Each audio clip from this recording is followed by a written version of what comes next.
স্মৃতির পাতায় ফিরে দেখা যাক সেই দিনগুলোকে, যখন মোবাইলের প্রতিটি শব্দেরও ছিল দাম।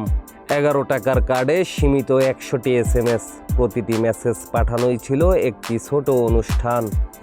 বন্ধুত্বের ছোট্ট বার্তা, প্রথম প্রেমের লাজুক শব্দ, এমনকি দৈনন্দিন মজার কথাও ছিল মূল্যবান।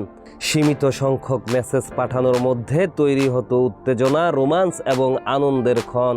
আজকের দিনে যখন বিনামূল্যে চ্যাটিং, সোশ্যাল মিডিয়া এবং ভিডিও কল আমাদের হাতের মুঠোয়, তখনও সেই পুরনো দিনের নস্টালজিয়া অন্যরকম। তখন প্রতিটি মেসেজের অর্থ ছিল স্পষ্ট, মনে রাখার মতো, ভাবনার মতো, হৃদয় স্পর্শ করার মতো।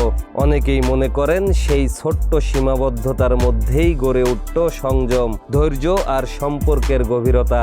আজও আমরা যখন পুরনো ফোনের সিম কার্ড, পুরনো ফোনের আওয়াজ বা 11 টাকার কার্ডের কথা মনে করি, মনে পড়ে ছোট্ট সুখ, নির্দোষ উত্তেজনা আর অমূল্য সম্পর্কের গল্প।